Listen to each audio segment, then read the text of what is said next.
I want to begin by being careful about my own title because the next 5 years will break the unprepared. And I saw it coming is a phrase that sounds like prophecy and like fear, and prophecy and fear are exactly the two registers I try hardest to avoid. So let me foreclose both of them immediately. I am not a prophet. I did not see the future in any mystical sense. And I am not predicting a specific catastrophe on a specific date. And if you came here for a forecast of doom, you will be disappointed. And when I say the next 5 years will break the unprepared, I do not mean that catastrophe is coming for everyone or that ruin is certain or that you should be afraid. What I mean is something more precise and I think more useful. And it turns on a distinction that most people miss entirely, which is the distinction between the break itself and the window before it. When I say the next 5 years, I am not describing the break. I am describing the window, the period of relative calm before an acceleration of structural change. And the whole point, the entire value of what I want to say is that this window is the only time in which preparation is cheap and available, and that it is finite and that it is closing. That is what the next 5 years are. Not the break, but the window before it. And I saw it coming means only that I read the signs while the window was still open, and the signs, I want to insist, are available to anyone willing to look at them. Let me be careful, as always, about the two extremes, because this subject pulls people toward one of them, and both are wrong and both are dangerous. The first extreme is the doom prophecy, the confident prediction of imminent catastrophe, the reading of the coming break as a certain and datable event to be feared.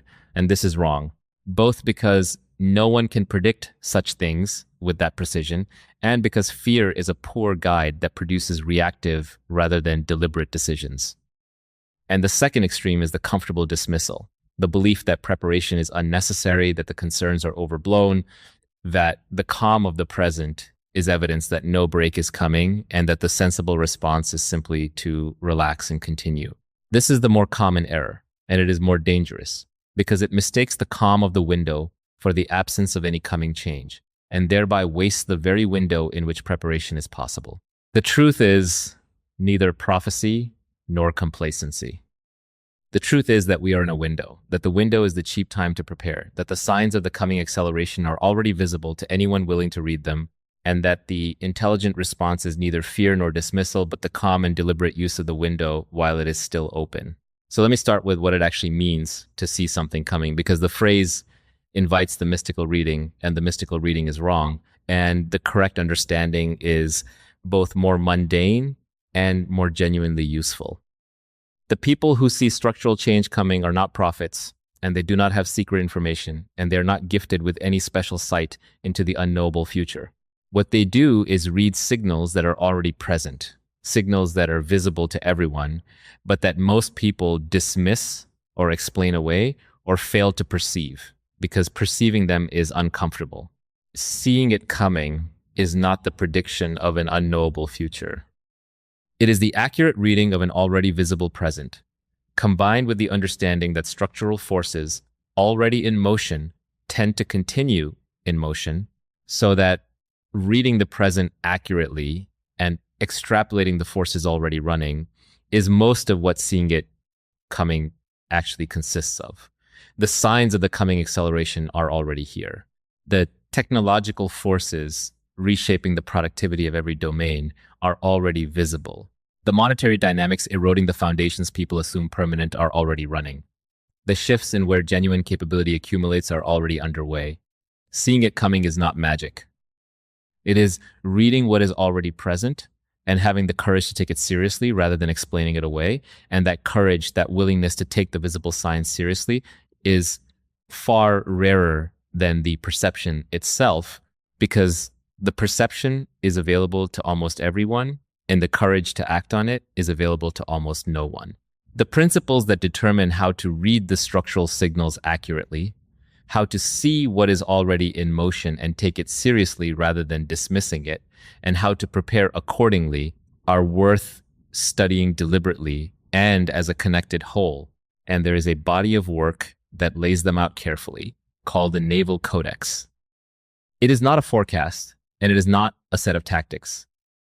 It is a systematic account of the underlying principles that determine who reads structural reality accurately and prepares while there is still time, rather than dismissing the signs until the preparation is too late. If you want to engage with those principles directly, it is linked in the description, and there's a code on the screen you can scan to reach it. And engaging with the principles directly is what matters, because the skill of reading the signals and preparing in the window generalizes far beyond any single coming change, and the changes it applies to will always be different. Now let me come to the heart of the whole thing, the concept that everything depends on, which is the preparation window and its deeply asymmetric nature. Here is the central insight, and once you see it, a great deal becomes clear. Preparation has an inverted cost curve. It is cheap and available in the calm before, and expensive, and often entirely unavailable in the storm. Consider what preparation actually consists of in any domain: building optionality, developing alternatives, accumulating reserves, repositioning your holdings, acquiring new skills, diversifying your dependencies. Every one of these can be done calmly and cheaply while the environment is stable, while there is no pressure and no scramble and no competition for the same scarce resources. And every one of them becomes expensive or difficult or entirely impossible once the change has arrived and everyone is scrambling at once for the same things. The reserves that could be accumulated calmly in the good times cannot be accumulated in the crisis, because the crisis is precisely when the resources to build them have evaporated. The alternatives that could be developed cheaply in advance cannot be developed under duress, because developing them takes time, and the duress does not allow the time. The repositioning that could be done deliberately in the calm must be done in a panic, in the storm, at bad prices, in competition with everyone else doing the same thing at the same moment. The window between the visible signs and the arrival of the break is the only window in which preparation is cheap. And this is the thing I most want you to understand, because it is the thing that transforms preparation from an abstract virtue into a concrete and urgent matter of timing. The window is finite, it is closing, and it is the only cheap time there will be. And here is why the window matters more now than it used to, why the time frame is compressing, why I say the next 5 years rather than the next several decades. The interval between structural shifts is shortening, because the forces of change, and the technological forces in particular, are accelerating. Things that once unfolded over generations now unfold over years. The pace at which a technology can reshape an entire domain, at which a capability can be developed and deployed at scale, at which a structural shift can propagate through the economy, has compressed dramatically, and it continues to compress. And this compression of the time frame has a specific and important consequence for the preparation window, which is that the window is shorter than it used to be, and a shorter window means a higher premium on early preparation, because there is less time to react once the change becomes visible. In a world where structural shifts unfolded over decades, you had time to see the change arriving and still prepare in response to it. In a world where they unfold over years, the change arrives before the reactive preparation can be completed. And so the only preparation that works is the preparation done in advance in the window before the change is visible enough to force everyone to react at once.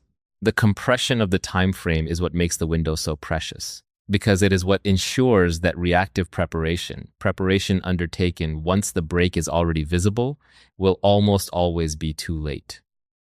Let me apply this to the specific dimension that connects most directly to how you are positioned, which is the monetary one. Because one of the most common forms of the coming break is the slow break of those concentrated in the eroding foundations. And the window to reposition is exactly now. We live within a monetary system whose foundations are under genuine structural pressure, in which the currency is being gradually eroded, and the privileges assumed permanent are on a determined path of decline. And the person whose wealth is concentrated entirely in that eroding foundation is, in the slow sense, being broken, their real position deteriorating continuously, and The window in which they can reposition calmly, diversify deliberately, move from the eroding concentration to a resilient position is open now in the relative calm and will not be open or will be far more costly once the erosion has proceeded into its rapid phase and everyone is repositioning at once. The window to prepare monetarily is precisely the window I am describing, the calm before, the cheap time, and it is closing at the pace that the underlying forces are running. The way capital actually moves as the monetary foundations shift, where it flows and why, and what happens to those who repositioned calmly in the window versus those who waited until the scramble is worth understanding in its specific mechanics rather than in vague outline. And there is a framework that traces exactly this, called the dragon pivot. Despite the name, it is not really about any single country. It is about how monetary transitions unfold across history, how the window of calm preparation opens and closes, and how those who read the signs early repositioned before the rapid phase arrived. You can reach it through the code shown on the screen or through the link in the description for anyone who wants the fuller picture. And that picture matters here precisely because the monetary break is the slow kind, the kind that gives you a window, and the window is exactly the thing that most people waste because the erosion is too gradual to feel like an emergency until it is too late to prepare cheaply. This brings me to what preparation means in terms of what you actually hold. Because preparation is not merely a mindset, but a position. And the resilient position is built out of a specific kind of thing.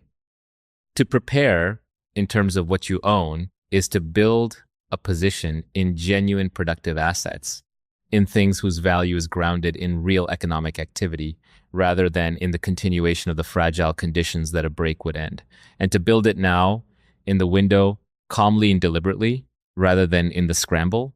The person who holds genuine productive capability, diversified and resilient, going into a period of rapid change is prepared, because their position does not depend on the conditions that the change would break. The person who holds fragile financial claims, concentrated and exposed, is unprepared, because their position depends on exactly the conditions the break would end, and by the time they perceive the need to reposition, the window has closed and the repositioning must be done under duress. The work of building a position out of genuine productive capability, resilient across the change that a break would bring, rather than fragile claims that depend on the continuation of current conditions, is worth doing systematically and calmly and in the window, and there is a framework devoted precisely to that, called the Sovereign Vault.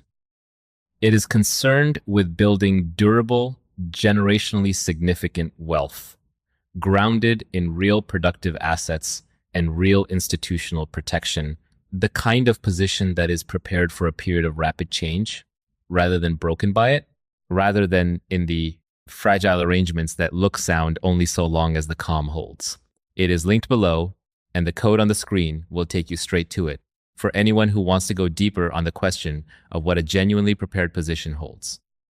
And that is the practical core of it, because reading the signs and understanding the window means little if you do not use the window to actually build the position, and building it late in the scramble is exactly what the window exists to let you avoid. Now, I want to make the asymmetry of early and late preparation vivid because it is the arithmetic that turns prepare now from alarmism into simple sense, and it is genuinely stark. Consider the person who prepares early, in the calm of the window. What do they pay? A small cost, some foregone return, because the resilient position is less optimized for the calm conditions than the fully exposed position. Some effort, because building optionality and reserves and a diversified position takes work, and the appearance of overcaution, because in the calm, the preparation looks unnecessary and the person appears to be worrying about nothing. That is the whole cost of early preparation, a small foregone return, some effort, and the appearance of overcaution. And what do they gain? An enormous option, the option of being ready when the change arrives, of not being broken by the break, of being positioned to adapt and even to benefit while others scramble. Now consider the person who waits, who prepares late, once the break is visible. What do they pay? An enormous cost. The scramble for scarce resources, the repositioning under duress at bad prices, the competition with everyone else doing the same thing at the same moment, and very often the discovery that it is simply too late, that the window has closed and the preparation can no longer be done. And what do they gain? Very little. Because late preparation, even when it is possible at all, is a fraction as effective as early preparation, undertaken in a panic rather than calmly, at bad prices rather than good ones, too late to provide the full protection that timely preparation would have given. The asymmetry is stark. Early preparation costs a little and gains an enormous option. Late preparation costs an enormous amount and gains little. And this asymmetry is the entire reason that prepare now is not a counsel of fear, but a matter of simple arithmetic, because the cost of preparing now is small and the cost of preparing late is large. And when the cost of acting now is small and the cost of acting late is large, the rational thing is obviously to act now, regardless of exactly when the break arrives. And that last point deserves emphasis, because it is what makes the whole argument robust to the uncertainty about timing. I cannot tell you exactly when the break will come or how fast or in what precise form, and anyone who claims to is overclaiming. But here is the beautiful thing about the asymmetry, the thing that makes the uncertainty about timing not a problem but almost irrelevant. Because early preparation costs so little and late preparation costs so much, the rational move is to prepare now even under complete uncertainty about the timing, because preparing now is cheap whether the break comes in 2 years or in 7, and preparing late is expensive whenever the break comes. You do not need to know the timing to know that you should prepare in the window, because the arithmetic of the asymmetry holds, regardless of the timing. The cheapness of early preparation and the expense of late preparation is what makes prepare now the correct answer, even when the timing is genuinely unknown. And this is why the uncertainty that paralyzes people, the not knowing exactly when, is actually no reason for delay at all, because the asymmetry makes early preparation correct across the entire range of possible timings. I want to think honestly about why most people do not prepare in the window, why they waste exactly the cheap time in which preparation is possible, because understanding the mechanism is the only defense against it.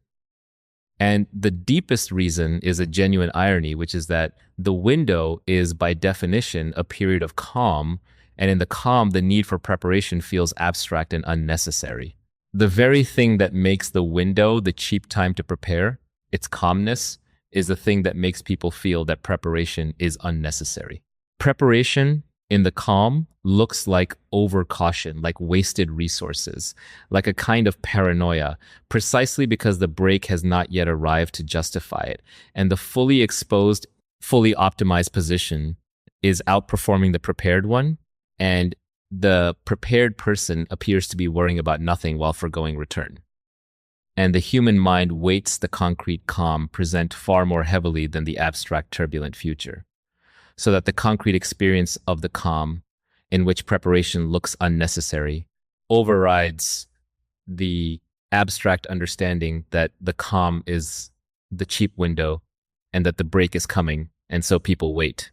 They wait for the break to become visible before they prepare, reasoning not unreasonably on the surface that they will prepare when there is something concrete to prepare for. But this is exactly too late, because by the time the break is visible enough to overcome the comfort of the calm, the window has closed and the preparation that could have been cheap has become expensive or impossible.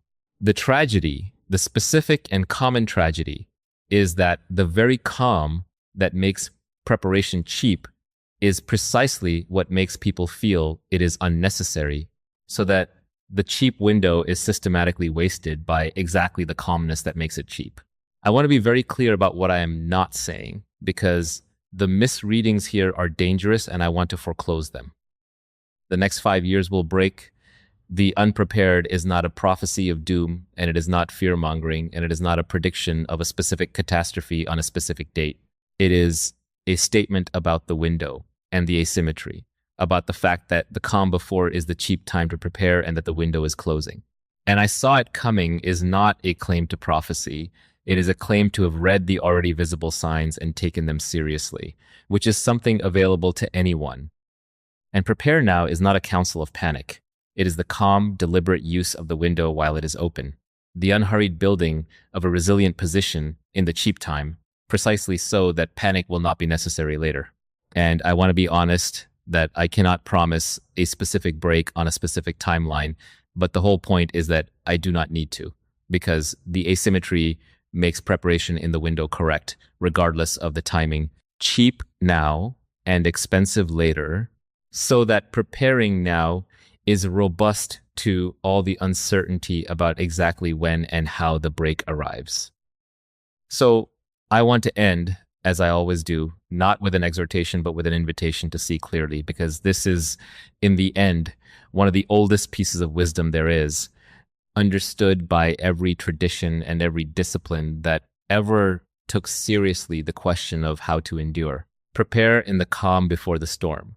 Because the calm is the only time preparation is cheap, and the storm is precisely when it becomes impossible.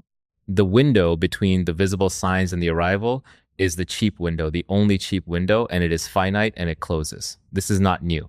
What is new is only the specific circumstance, the particular acceleration of structural change that compresses the time frame and shortens the window and raises the premium on early preparation, and the particular signs already visible to anyone willing to read them of the change that is coming.